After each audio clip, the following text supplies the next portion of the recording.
គួយទឹកមាសមិនវិញណាបាទមានប្រភេទស្គួយទឹកក្រូចក៏មានដែរពណ៌វាដូចទឹកក្រូចអានេះនិយាយថាទឹកមាសទៅហើយវាមិនមកជើងវាលឿងគេជើងលឿងចុះបើតែមើលទៅដូចមាសចឹងណាជើងណាបាទបងឃើញផែណាបងណាហើយបាគឺ2គីឡូ2ហើយបាទខ្លះបានតែនេះមួយនេះចិត្ត2គីឡូនេះបាទហើយមើលមេបាន1គីឡូ2 1គីឡូ3ណាបងប្រុសស្រីបាទឈុតនេះមានតែមួយឈុតទេមេ8បា2ណាបងចង់បានស្រឡាញ់ឆាតសួរវើតពូជបងនិយាយថាពូជតម្លៃវារៀងសមរម្យបន្តិចហើយបងណាបាទពូជព្រោះយើងសម្រាប់សម្រាំងយកមកលក់ជាពូជបាទហើយបើបងទិញយកជាសាច់បាទហ្នឹងបងអាចទិញបាននៅតាមផ្សារបាទហ្នឹងបងអាចឃើញជួបឃើញមាត់ធំយូរណាស់ប៉ុន្តែបងប្រុសបងស្រីហើយដូចខ្ញុំបញ្ជាក់អញ្ចឹងណាបាទអញ្ចឹងយើងបងមើលតាមប្រភេទបាទទ្រុង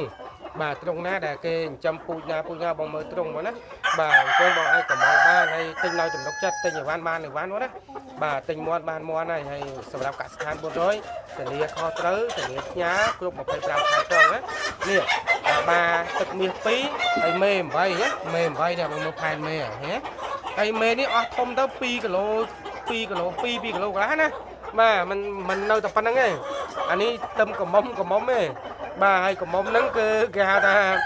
កមុំមិនទាន់តម្លាក់ពងទេនិយាយថាបើវាតម្លាក់ពង1គីឡូ8ហើយគីឡូ7គីឡូ8អានេះកមុំមិនទាន់តម្លាក់កពងទេគាត់តែកមុំបង្ហាញរៀងបាទហើយបងប្អូនយកទៅថែទៅបានទីល្អហើយបងណាបាទអរគុណ